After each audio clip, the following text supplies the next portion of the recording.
राम राम हरे हरे। नमो विष्णुपादाय कृष्णपृष्ठाय भूतले श्रीमते भक्तिवेदांत स्वामिनिति नामिने। नमस्ते सारस्वती देवे गौरवाणी प्रचारिणे निर्विशेष शून्यवादी पाश्चात्य देशतारिणे। हरे कृष्णा।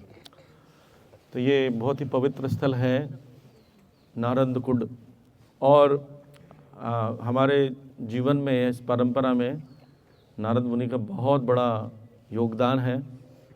नारद मुनि के बिना देखा जाए तो हमारा कुछ भी नहीं है। तो तीन चीज़ें मैं यहाँ पर महत्वपूर्ण बताऊँगा। एक नारद मुनि के जीवन के बारे में थोड़ा सा, और नारद मुनि का क्या कंट्रीब्यूशन है हमारी परंपरा में, और नारद कुंड का ये जो स्थल है यहाँ से कुसुम स्वरूप से क्या संबंध है इसका, ये बताऊँगा। तो पहला कि नारद मुनि जो हैं 24 अवतारों में से एक अवतार है। इनको भक्ति अवतार भी कहा जाता है, क्योंकि भगवान जब आवेश प्रारंभ करते हैं किसी जीव के अंदर या प्रवेश कराते हैं तो उसको शक्तावेश अवतार कहते हैं। 6 अवतार होते हैं, उसमें से शक्तावेश अवतार। शक्तावेश अवतार भी 2 प्रकार के होते हैं। एक किसी जीव के अंदर शक्ति आवेश करते हैं एक पर्टिकुलर कार्य के लिए, और दूसरा होता है कि स्वयं भगवान किसी एक अंश के अंश, जिसको कला कहते हैं, उसके माध्यम से यहाँ पर भगवान आते हैं, तो उसको भी शक्तावेश अवतार कहते हैं। तो नारद मुनि जो हैं वो जीव शक्ति जिसके अंदर भक्ति का आवेश है, उनका कार्य ही भक्ति। अगर आप नारद मुनि के जीवन को देखेंगे तो उन्होंने छोटे मोटे प्रीचिंग नहीं किए हैं, बड़े बड़े प्रीचिंग किए हैं। ध्रुव महाराज, प्रहलाद महाराज, है ना, वाल्मीकि जी, कैसे कैसे लोगों को भक्त बनाया। इवन कई लोगों को पता नहीं, विश्वामित्र जी को भी उन्होंने मोटिवेट किया। जब वो ब्रह्म ऋषि बनना चाहते थे तो ब्रह्म ऋषि बनकर वो 2 बार उनका पतन हुआ, तो उनको बताया कि आपका पतन होने का मुख्य कारण क्या है, जो आप कुछ इस तपस्या से वो प्राप्त करना चाहते हैं जो भौतिक दृष्टि से है। ब्रह्म ऋषि बन के शक्ति प्राप्त करना चाहते हैं वशिष्ठ मुनि के समान, तो ये ठीक नहीं है। तो इसलिए उनको कहा कि आप कृपा करके भगवान की भक्ति करने का प्रारंभ कीजिए, ब्रह्म ऋषि तो अपने आप ही उसके साथ में प्राप्त हो जाएगा। तो ऐसे देखा जाए तो बहुत से बड़े बड़े आचार्य, आवाज़ नहीं आ रहा है, थोड़ा थोड़ा पास आ जाइए, देखिए बहुत सारा गैप है ना, थोड़ा थोड़ा पास आ जाइए, गैप है। वो उधर नहीं आ रहा था ना, इधर आ जाइए। आप लोग दूर बैठे हो, यहाँ देखो कितना जगह है यहाँ पर, और पास आ जाओ आप लोग, समीप आ जाइए, लूज इंडियन रेलवे की तरफ पास आ जाइए, सब ठीक हो जाएगा। स्पीकर कहाँ है? ओके, आवाज आ रहा है, अब आ रहा है, नहीं आ रहा है? देखिए, अगर अभी भी किसी को आवाज़ नहीं आ रहा है तो इलाज कराना पड़ेगा अपने कान का। कान में थोड़ा सा नारद कुंड का जल डालिए दोनों तरफ से, फिर आपको सिर्फ नारद मुनि की आवाज़ सुनाई देगी और कुछ सुनाई नहीं देगा। तो नारायण। तो इस प्रकार से नारद मुनि जो हमारे लिए बहुत महत्वपूर्ण व्यक्ति हैं, क्योंकि उन्होंने भक्ति के अवतार हैं। तो यानी उनके संपर्क में रहने वाला प्रत्येक व्यक्ति भक्ति ही प्राप्त करेगा। इसलिए 24 अवतारों में श्रीमद् भागवत में श्रील शुद्ध गोस्वामी उनका वर्णन करते हैं। और अगर नारद मुनि नहीं होते तो जो ब्रह्मा जी से ज्ञान जो प्राप्त किया, जो ब्रह्मा जी ने भगवान से प्राप्त किया था श्रीमद् भागवतम, वो हमें कैसे प्राप्त होता। और ब्रह्मा जी ने जब वेद व्यास जी को दिया तो वेद व्यास जी ने इसको क्या किया, लिखित रूप में संकलित करके हमें दिया। और जैसा सुनते हैं हम लोग, नारद मुनि को जब भक्ति देवी प्राप्त हुई, दिखी पहली बार वृंदावन में, कैसे दिखी कि उनको 2 पुत्र हैं और वृद्ध हैं। तो उनसे पूछती है कि आप क्यों रो रही हैं। वो रो रही थी खूब, क्यों रो रही हैं? तो बोलते मैं इसलिए रो रही हूँ कि मेरे 2 पुत्र हैं, ये वृद्ध हो गए हैं और बहुत कष्ट में। तो बोलते तुम आप इतनी जवान हो, जवान का वृद्ध पुत्र कैसे हो सकता है? तो उन्होंने कथा बनाया कि हम लोग का, मेरा जो जन्म हुआ वो हुआ था साउथ इंडिया में, दक्षिण भारत। भक्ति का जन्म हुआ दक्षिण भारत, इसलिए बहुत सारे आचार्य आपको दक्षिण भारत के मिलेंगे। रूप गोस्वामी, सनातन गोस्वामी, प्रबोधानंद सरस्वती, रामानुजाचार्य, ऐसे महान वैष्णव उधर ही हुए। तो वो सब भक्ति का जन्म होता है, तो जन्म हुआ और बड़ी हुई, तो वो भ्रमण करती हुई महाराष्ट्र में गई। महाराष्ट्र में वो पूरी तरह यंग हो गई, जवान हो गई। महाराष्ट्र में भक्ति बहुत जल्दी फलती है। पर आगे वर्णन किया गया है भविष्य पुराण में और अन्य पुराणों में कि वो जब गुर्जर क्षेत्र गई, गुर्जर क्षेत्र में गुजरात भी आता है, कई लोग कहते हैं, कई बार दिल्ली वाला प्रांत भी आता है, जहाँ जो है भक्ति जो बूढ़ी हो गई और उनके बच्चे भी जो जन्म हुए थे वो भी सब बूढ़े हो गए। न ज्ञान न वैराग्य, दो बच्चे जो ज्ञान और वैराग्य के प्रतीक हैं। भक्ति के जने अत्याशु वैराग्यम च ज्ञानम वैराग्यम च यदुत हेतुकम। तो बोल रहे हैं कि दोनों बूढ़े हो गए, तीनों बूढ़े हो गए, लेकिन दोबारा जब वृंदावन भक्ति देवी आई तो वो जवान हो गई और ज्ञान और वैराग्य बूढ़े हो गए। तो वृंदावन में ज्ञान और वैराग्य का कोई चर्चा नहीं होता था। तो नारद मुनि को जो बताया, नारद मुनि बोलते मैं क्या करूँ आपके लिए? तो बोले आप जाइए बद्रिकाश्रम जाइए। उनको गाइडेंस मिला तो बद्रिकाश्रम गए। बद्रिकाश्रम में जाकर 4 कुमारों से उन्होंने पहली बार भागवतम सुना, जो कि ब्रह्मा जी ने उनको दिया था। वही ज्ञान को दोबारा उन्होंने श्रवण किया और वहाँ से श्रवण कर कर उन्होंने बोला इसका उपाय है कि श्रीमद् भागवतम की कथा वृंदावन में बहुत होना चाहिए और ज्ञान और वैराग्य प्रकट होगा। तो वो जब वृंदावन आए, वृंदावन में आज भी इसलिए श्रीमद् भागवतम कथा होते रहती। पर हाँ, उन्होंने जो कथा 7 दिन की नहीं की थी। हाँ, नित्यम भागवत सेवया, 7 दिवस भागवत सेवया नहीं बोला गया है, नित्यम भागवत सेवा आज भी होती। कई मंदिरों में रोज होता है, इस्कॉन के मंदिरों में तो होता ही है। तो देखा जाए तो कितना बड़ा योगदान है श्रीमद् भागवतम का हमारे पर, नारद मुनि का। और परंपरा के हैं ही ब्रह्म नारद मध्व गौड़ी संप्रदाय कहा जाता है इसको, नारदी संप्रदाय भी कभी कभी कहते हैं। तो नारद मुनि इतना बड़ा योगदान हमारे जीवन में किए हैं। और दूसरा कि मैंने जैसे बताया ध्रुव महाराज, प्रहलाद महाराज, ऐसे चरित्र को चैतन्य महाप्रभु हमेशा सुनते हैं, श्रवण करते हैं श्रीमद् भागवतम में, और बहुत बड़े बड़े कैरेक्टर हैं। ऐसे भी कहा जाता है नारद मुनि के द्वारा बनाए गए सब भक्तों का अगर जीवन चरित्र हम पढ़ते हैं पूरे जीवन भर, तो हमारे अंदर वो वैसे गुण अंतिम समय में डेवलप हो जाएंगे और हम भगवत धाम जाने योग्य हो जाएंगे। तो इसलिए नारद मुनि का हमारे जीवन में बहुत बड़ा योगदान है। और यहाँ पर जो लीला हुई है, नारद मुनि चूँकि भगवान के शुद्ध भक्त हैं और वो हमेशा उनको एक श्राप मिला था।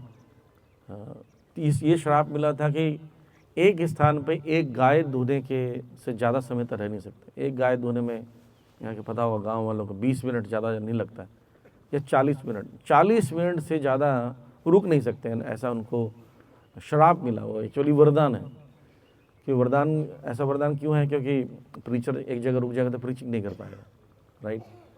तो ऐसा प्रभुपाद जी कहते हैं उस प्रसंग में जब बता रहे हैं, जब उनको दक्ष ने श्राप दिया था, दूसरी बार दक्ष जो जन्म हुआ श्राप दिया था, तो उन्होंने यही कहा था कि ना तुम्हारा घर बसे, तुम ना एक स्थान पर रह पाओगे।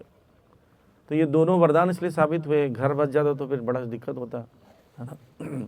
जो लोग मैरिड हैं, जिनके भी छोटे छोटे बच्चे हैं, उनको समझ में आ रहा हो कि बच्चों को लेकर परिक्रमा करना एक टेंशन है, खर्चा डबल है ना। फिर बच्चे पापा पापा बोलेंगे। पहले हम अपने बीड़ बैग ही भारी लगता था, अब बच्चा को उठा के चलना पड़ता है तो बड़ा झंझट है। फिर पत्नी का मैसेज आता रहता बीच में, आगे चलते रहो क्या, हमें छोड़ दिया, साथ में क्यों आए थे, तुम मेरा केयर नहीं करते हो। ये सब कंप्लेंट्स रहता है ना। फिर प्रसाद पा लिया, हमें पूछा नहीं, मैं कहाँ क्या कर रही हूँ पूछा नहीं, पैसे तो दे दो दान के लिए। तो ऐसे बहुत सारे कंप्लेंट रहते हैं। अभी जैसे हम लोग सब ब्रह्मचारी में टेंशन नहीं है, ना दान देना ना कुछ, आराम से चलते रहो, बस कीर्तन करते रहो, भजन करते रहो, कोई ना कोई प्रसाद खिला देगा। खर्चा भी है ही नहीं, ऑलमोस्ट खर्चा नहीं रहता है। लाल कार्ड हमारे पास, जैसे अमेरिका में ग्रीन कार्ड होता है, हमारे पास रेड कार्ड है, कहीं भी जाओ एंट्री है। तो इस प्रकार से नारद मुनि को वास्तव में वरदान मिला है वो, तो वो प्रचार करने लगे। लेकिन कुछ स्थानों में वो वरदान, वो श्राप काम नहीं करता है। जितने भी भगवान के धाम हैं वहाँ पर नहीं करता। जहाँ कृष्ण निवास करते हैं वहाँ पर ये श्राप काम नहीं करता। तो वहाँ पर प्रभुपाद जी तात्पर्य में लिखते हैं कि जैसे ही जितने भी श्राप हो, जब आप धाम पहुँचते हो तो श्राप का असर ख़त्म हो जाता है वहाँ पर। हाँ, वापस नहीं जाओगे तो फिर वापस शुरू हो जाएगा। तो नारद मुनि जब द्वारका जाते हैं तो बहुत लंबे समय तक वहाँ निवास करते हैं, भगवान की लीलाओं को देखते हैं। श्रीमद् भागवत में द्वारका का वर्णन है। ऐसे जब नारद मुनि ब्रज आते हैं तो ब्रज में भी वो बिल्कुल बिंदास रह के आराम से कई दिनों तक यहाँ विचरण करते हैं, जब तक कोई मुनि या भगवान स्वयं आदेश न दें कि जाओ यहाँ पर क्यों हो, प्रचार करो। जैसे हमारे गुरु महाराज जब भी देखते हैं मायापुर में, वृंदावन में, क्या कर रहे हो, कितने दिन से हो, बोले 4 दिन से। बोले वापस जाओ दिल्ली प्रीचिंग करो, क्योंकि प्रचारक का कार्य है ज़्यादा प्रचार में समय बिताए। तो नारद मुनि को भी यहीं पर समय बिताया। फिर उन्होंने जब यहाँ पर सुना उन्होंने कि यहाँ रास लीलाएँ हो रही हैं, भगवान कृष्ण की वेट करती हैं गोपियाँ विरह गीत गाती हैं, वेणु गीत गाती हैं और पुकारती हैं, कृष्ण प्रकट होते हैं। जैसे हरिदेव का मंदिर है, वहाँ पर वो हरिदेव से प्रार्थना करती थी कि नारद मुनि भगवान कृष्ण आ जाएं और उनके साथ हम बातें करें, विहार करें, लीलाएं करें। तो ये सब सुनते थे। और वो जब उनको देखने की इच्छा हुई कि रासलीला में प्रवेश करूं, देखूं, तो रिस्ट्रिक्शन है, देवता कोई प्रवेश नहीं कर सकता, सामान्य भक्त भी नहीं कर सकता, उन्नत भक्त भी नहीं कर सकता। जो कि भक्ति रसामत सिंधु के अनुसार जो नित्य सिद्ध परिकर हैं, उनको कहा जाता है रागात्मिका भक्त। रागात्मिका भक्ति वहाँ पर प्रवेश कर सकते हैं, रागानुगा भी नहीं कर सकते। रागानुगा बस मेडिटेट कर सकते हैं, ये मानस शरीर से जा सकते हैं सेवा करने के लिए। तो उनको बड़ी चिंता हो गई कि मैं कैसे जाऊँगा। तो सोचे कि चलो मैं ट्राई करता हूँ, जैसे हम लोग ट्राई करते हैं ना प्रसादा मॉल में घुसने की, कि कैसे भी ट्राई करते हैं, देखा जाए इधर से घुस जाएंगे, उधर से घुस जाएंगे। लेकिन सारे स्पिरिचुअल बाउंसर खड़े रहते हैं गेट पर ही, कूपन दिखाओ। इस बार खड़े थे ना लोग, नहीं तो प्लेट ही नहीं मिलेगा आपको। लोगों ने इस बार पिज़्ज़ा का रिस्ट्रिक्शन भी रखा था, कूपन नहीं दिखाओगे तो पिज़्ज़ा भी नहीं मिलेगा। तो ऐसे ही वो गेट पे खड़े थे। कौन? गेट पर सबसे खतरनाक गोपी है ललिता। ललिता विशाखा गेट पे खड़ी है, बोलती कहाँ जा रहे हो? कौन है भाई? नारायण नारायण वीणा लेकर अंदर घुसे जा रहे हो। बोले अभी तो लीलाएँ हो रही है, हमने सुना है, हम देखना चाहते हैं, रास लीला में हम भी प्रवेश करेंगे। बोले इस रूप में नहीं होगा। तो बहुत चिंतित हो गए, दुखी हो गए, रोने लगे। तब श्रीमती राधा रानी की कृपा से उनको बोला गया कि 10 इनको प्रवेश करने दिया जाए, पर इस रूप में प्रवेश नहीं कर सकते, पुरुष रूप में, कम से कम स्त्री रूप में जाना पड़ेगा।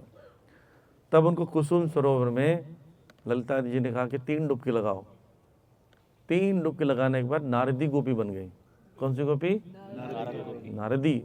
नारद गोपी नहीं, नारदी, नारद से नारदी। जैसे बताते हैं कि पंडित की पत्नी क्या होती है? पंडिताइन। और बनिया की पत्नी? बनियाई। क्या बात कर रहे? बनानी बनानी सीमेंट वाली बातें कर रहे हैं। एनीवे, बनिया की पत्नी होती है, उसका नाम होता है बनिया की पत्नी। सिंपल सा है, इतना क्यों सोच रहे हो?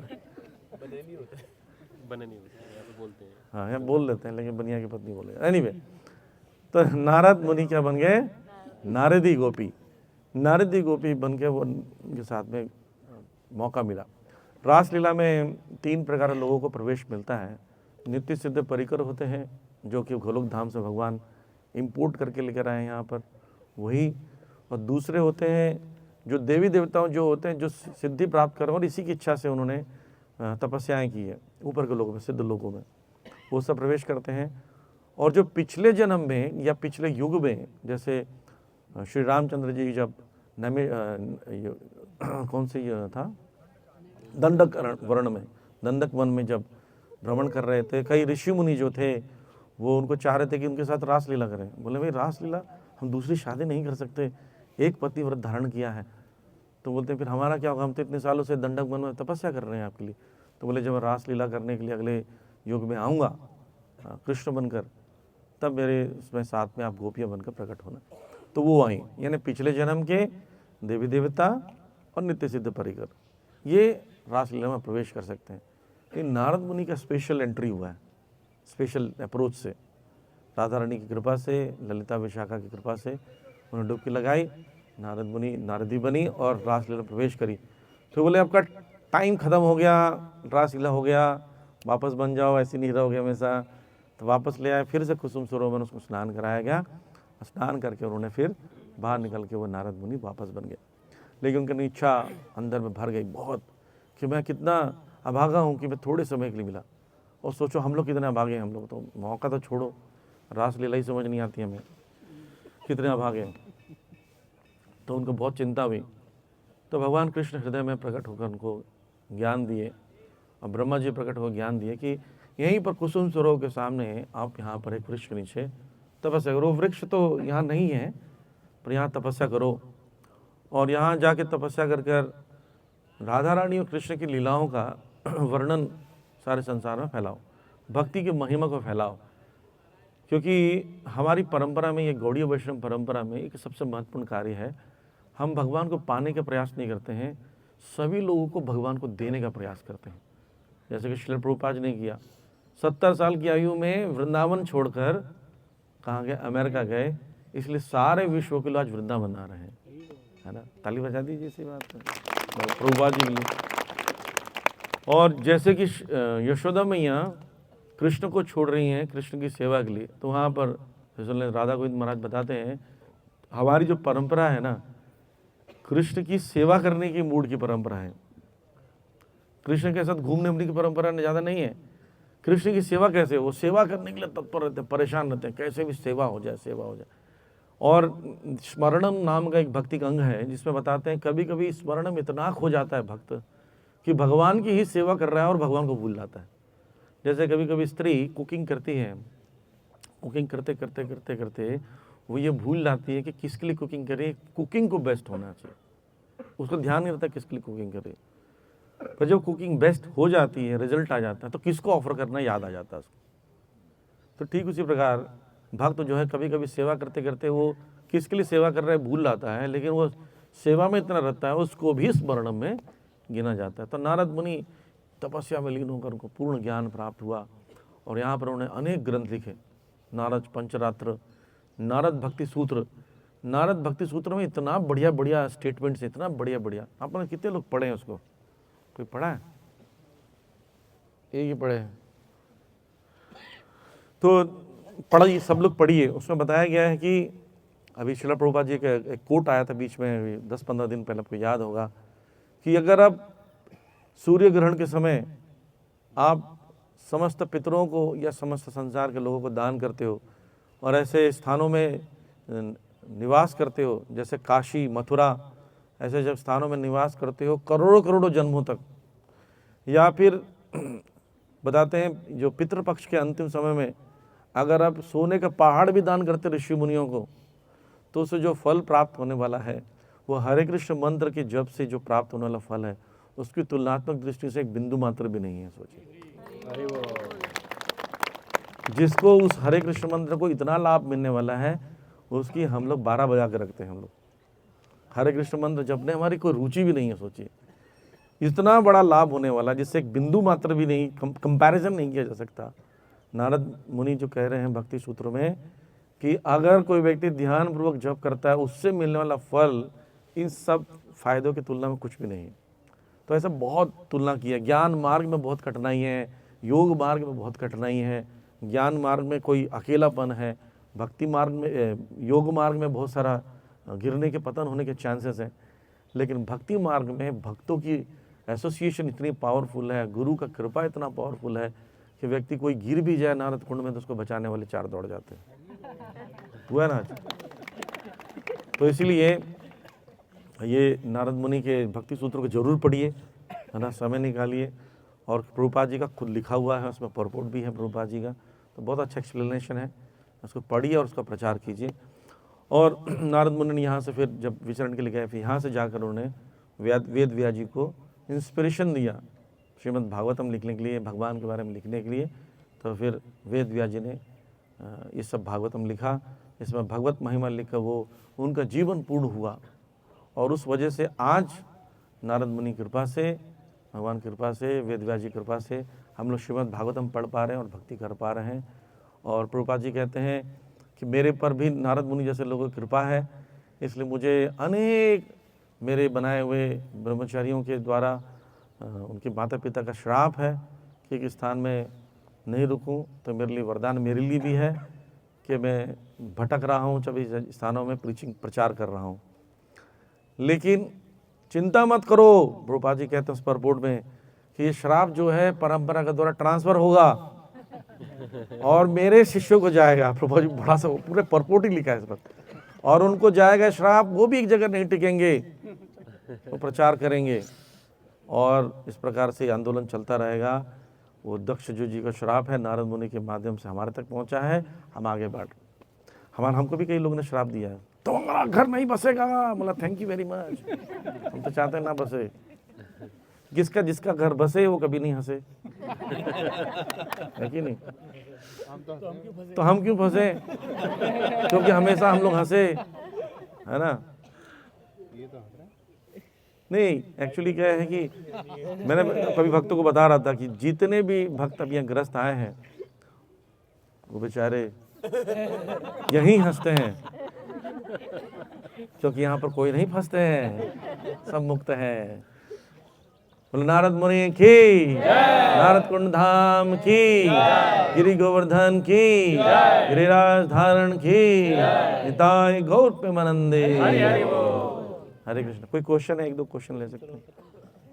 हाँ, कुसुम सरोवर के बारे में बता देते हैं, अच्छा प्रश्न है। कुसुम सरोवर के बारे में शॉर्ट में बता देते हैं, क्योंकि अभी गुरु पूजा प्रारंभ करना है, समय हो रहा है। कुसुम शब्द जो है पुष्प से है, और सरोवर जो कि सरोवर का बहुत बड़ा जगह है, जहाँ आप लोग बहुत सारी सेल्फीज खींचते हैं। आज मौका नहीं मिला आप लोगों को, तो आप लोगों को बहुत दुख हुआ होगा। हम इसके लिए 1 मिनट का वो मौन भी रख सकते हैं। कई लोगों के स्टेटस आज इतने सुंदर नहीं आएंगे। कुसुम सरोवर यहाँ पर खींच सकते हैं, यहाँ पर देखिए, आप यहाँ पर खींच के बोल सकते हैं I am in Kusum Sarovar, anyway Narad कुंड भी बोल सकते हैं। तो कुसुम सरोवर जो स्थान है वह वन बिहारी जी, वहाँ पर वन बिहारी जी के दर्शन किए आप लोगों ने? हाँ, तो वन बिहारी जी हैं वहाँ पर, उसके विषय में बताते हैं। वर्णन आता है ब्रह्म वैवर्त पुराण में। कल रात को ही ब्रह्म वैवर्त पुराण पढ़ रहा था, तो उसमें एक प्रसंग आ रहा है कि जब ये गोपियाँ जो हैं पुष्प चयन कर रही हैं उत्सव के लिए, तो चयन करते समय ये वन बिहारी जी हमारे जो कृष्ण हैं पहुँच जाते हैं, बोलते हैं ए गोपियों क्या कर रहे हो ये सब? बोले पुष्प चुन रही हैं। किसके परमिशन से चुन रही हो? बोलते किसी के परमिशन की क्या क्या जरूरत है, राधा रानी जो हमारी है वृंदावन की वनेश्वरी है, वृंदावनेश्वरी है। बोलते नहीं, ये वन मेरा है, मैं वनराज हूँ, इस वन का वृंदावन का राजा हूँ, मेरे से परमिशन लो। तो बोलती हैं कि बोले कल का लड़का, हमने तो कितनी बार तुमको माखन चोरी करते हुए देखा है, तुम यहाँ के कहाँ के बन गए राजा? तुम तो नंद बाबा के पुत्र हो बस, रानी तो हमारी राधा रानी है। ऐसा उन्हें बहस चलने लगा। तो फिर बोले नहीं, यहाँ से चुनोगे तो हमारी पूरी गैंग है, हमला कर देगी तुम पर, यहाँ से चुनना नहीं। तो ऐसा उनका झगड़ा अक्सर चलता था।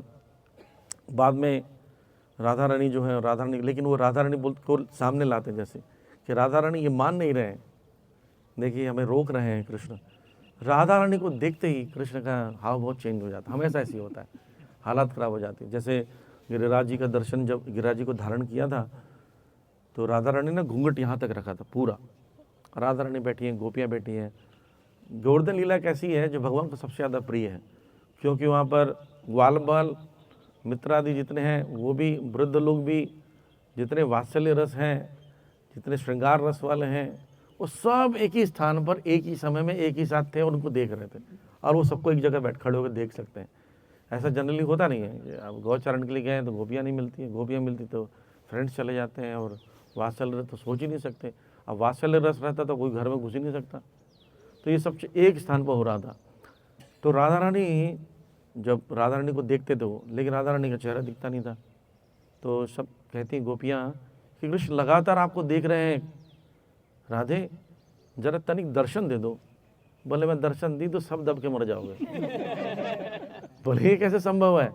बोले हाँ, वो जो तो शक्ति उक्ति मुझे जो मिली उनके पास जो है, वो शक्ति सब क्षीण हो जाती है जब मुझे देखती हैं, तो मुझे देखते हैं तो। बोलते हैं अच्छा। बोले हमें विश्वास नहीं है हमें। बोले देखो ये विश्वास करना ही पड़ेगा, इस बार ट्राई करना भी ठीक नहीं है इसमें। तो बोलती है लेकिन एक बार एक झलक तो दिखा दो उनको, देखो बेचारा 7 दिनों से खड़ा तुम्हें देख रहा है, निहार रहा है। तो कृष्ण कहते हैं बात तो सही है।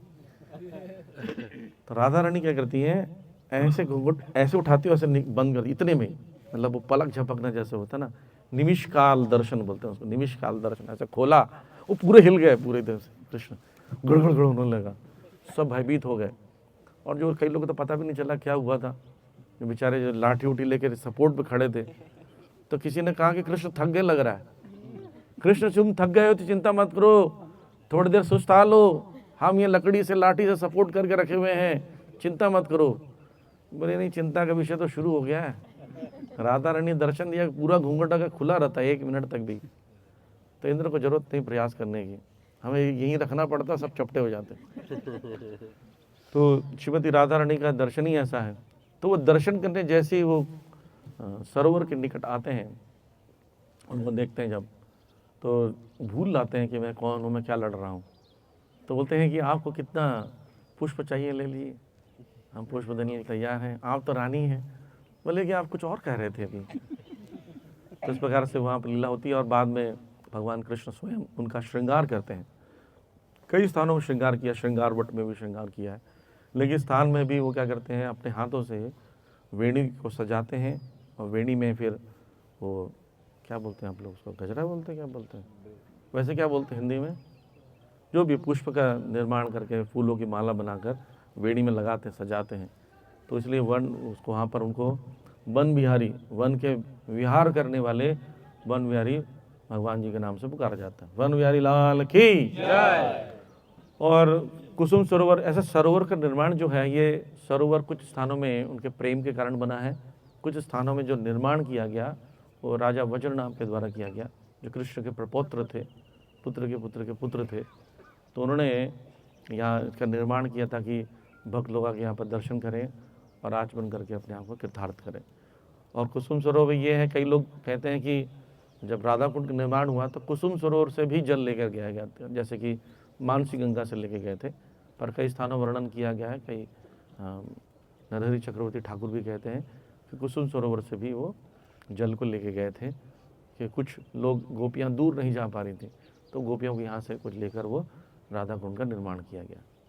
तो इस प्रकार से कुसुम सरोवर और नारद कुंड का हमने दर्शन किया, उसकी कथा सुनी। कुसुम सरोवर धाम की जय, नारद कुंड धाम की जय, निताई गौर प्रेमानंदे।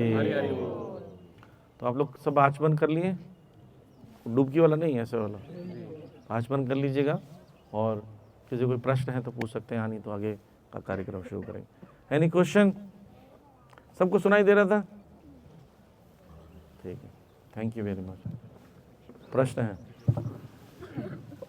तो तैयारी कर लिए पूछना। Hare Krishna Prabhu ji, thank you for the enlightening talk. Prabhu ji, मेरा क्वेश्चन था कि आपने कहा कि स्मरणम का एक लेवल ये है कि हम जो स्मरणम का ऑब्जेक्ट है भगवान है, उन्हीं को ही भूल जाते हैं, सेवा में इतने लीन होते हैं। तो जैसे प्रभु जी हम भी जैसे कोई सेवा में सेवा कर रहे हैं या अपना जो कार्य जीवन का जो कार्य है भगवान को अर्पित करते हुए कर रहे हैं, इस भाव से कर रहे हैं, लेकिन उसमें करते करते हम कहीं पे लॉस्ट हो जाते हैं, हम उसको मेंटेन नहीं कर पाते उस भाव को। तो क्या तभी इसको एक स्मरणम का एक लेवल कहा जा सकता है? इसमें उनका प्रश्न है कि जब हम लोग कभी जॉब कर रहे हैं, उसका कुछ ना कुछ डोनेशन देते हैं और ये सोच कर रहे हैं जॉब कर रहे हैं, तो क्या उसमें भी जब कभी ऑफिस में भूल जाते हैं भगवान कृष्ण, या कभी कभी ये भी भूल जाते हैं हम डिवोटी हैं खुद, तो उसको कैसे समझा जाए? क्या वो भी स्मरणम में आता है? तो ये पूरी तरह शुद्ध नहीं है, ये इसमें थोड़ी अशुद्धि है। इसमें अशुद्धि क्यों है? क्योंकि कहीं ना कहीं उस धन को प्राप्त करने या भोगने की इच्छा बनी रहती है हमारे अंदर। लेकिन जब आप प्योर स्टेज पर आते हो तो भगवान की सेवा करने का उद्देश्य रहता है, और उस उद्देश्य को सेवा करते करते करते भूल जाते हो, वो अलग है। अभी हम लोग में क्या है, कहीं ना कहीं हमारे अपने घर की चिंता भी रहती है, फ्यूचर की चिंता है, पैसा सेव करेंगे, हाँ, तो पार्शियल इसमें मिश्रण है। तो उसको कर्म मिश्रित भक्ति कहा जाता है, प्योर डिवोशन नहीं है। कर्म मिश्रित भक्ति में जो कर्म के फल को थोड़ा थोड़ा भोगने की जब इच्छा बनी रहती है, उसका जो मिश्रण हो जाएगा भक्ति में, तो कर्म मिश्रित भक्ति करते हैं। जब स्पेकुलेटिव नॉलेज ज़्यादा, स्पेकुलेशन ज़्यादा लगाते हैं, बुद्धि को लगा लगा के समझना चाहते हैं, तो ज्ञान मिश्रित भक्ति होता है। और दोनों हो तो कर्म ज्ञान मिश्रित भक्ति कहा जाता है। इसलिए भक्ति को अनअलॉयड कहा जाता है, उसमें अलॉय नहीं है, मिश्रण नहीं है। तो ये धीरे धीरे होता है भक्ति में। कभी जैसे प्रभुपाद जी के शिष्य थे सुबल प्रभु, वो जो वृंदावन में और सेवा कर रहे थे, तो उन्होंने जब ईंटें गिनने के लिए प्रभुपाद जी ने कहा तो बोले प्रभुपाद जी मैं ईंटा गिन रहा हूँ, वो रोने लगे। तो बोले इधर आओ, क्यों रो रहे हो? बोले मैं ईंटा गिनते गिनते मुझे याद भी नहीं है मैं क्या कर रहा हूँ क्या नहीं कर रहा हूँ। प्रभुपाद जी बोले तुम कृष्ण के लिए कर रहे हो, तुम कृष्ण को भूल भी जाओ उस दौरान सेवा करते हुए, फिर भी कृष्ण तुम पर कृपा करेंगे, क्योंकि तो कार्य भगवान तो तुम्हें देख रहे हैं। जैसे लोकनाथ स्वामी महाराज बताते हैं, जब आप जप करते हो तो कभी कभी ऐसा भी होता है कि हम कृष्ण का ध्यान नहीं कर पाते हैं, है ना, ऐसा होता है अक्सर हमारे साथ। कृष्ण को बिना ध्यान करे हम जप करते रहते हैं। बोले लेकिन आप चूंकि जप कर रहे हो और जप कर हरे कृष्ण मंत्र समानतर बोल रहे हो, तो कृष्ण का ध्यान तो तुम्हारे अंदर है कि मेरे लिए जप कर रहा है। जैसे मैं किसी के लिए बुलाऊं, मान लीजिए कोई डिवोटी है, उनको बुलाऊं, मैं पुकारूं, जैसे नरोत्तम प्रभु को बोलूं, नरोत्तम, मैं नरोत्तम की तरफ इंटेंशन करके नहीं बोला, लेकिन नरोत्तम प्रभु का इंटेंशन मेरी तरफ आ गया। क्यों? क्योंकि उनका नाम तो नरोत्तम है ना। ऐसे कृष्ण का नाम बुला रहे, जैसे सड़क पे बोलते समीर, और उसमें जितने समीर लोग आपकी तरफ देखते हैं, क्योंकि उनको पता है कि मेरा नाम समीर है। तो भगवान को पता है कि भगवान का नाम क्या है ना, तो इसलिए भगवान को पता चल जाता है कि आप क्या कर रहे हो। तो इसलिए इम्पॉर्टेंट क्या है, आपकी सर्विस करते समय, जॉब करते समय इंटेंशन क्या है, that is most important point. अगर इंटेंशन अच्छा है, धीरे धीरे वक्त प्योर होते जाएंगे, फिर एब्जॉर्प्शन कितना भी रहेगा जॉब में इवन भी, that is also pure devotional service हो जाएगा। जैसे भगवान ने कहा कि करिष्य वचनम तब कहा, जब अर्जुन ने करिष्य वचनम तब कहा जब उनको रियलाइज़ होगा क्या कि भगवान की सेवा करते हुए यथाशक्ति तथा कुरु कहा ना जब उन्होंने, तो उन्होंने कहा कि मैं जब क्या करूँगा, करिष्य वचनम तब, यानी आप जो आप बोलोगे तब करूँगा। तब अर्जुन का एक्चुअली भक्ति प्रारंभ हुआ। मतलब ऐसे तो प्योर डिवोटी है ही पहले से, जैसे ड्रामा में जो चल रहा था। तो हमारे भी कब होगा, जब हम लोग पूरी तरह भगवान के अनुसार कार्य करेंगे, तो युद्ध करना भी क्या होगा, भगवान की भक्ति हो जाएगी। ठीक है, Hare Krishna. Thank you very much. Srila Prabhupada की निताई गौर प्रेमानंदे।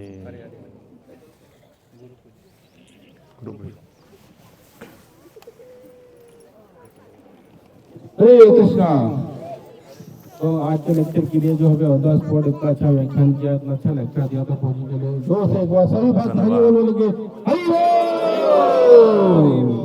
अभी गुरु पूजा होगा और सभी भक्तों को फ्लावर्स दिए जाएंगे, तो वहाँ बाद में जो ओपन कर सकते हैं। ठीक है, अभी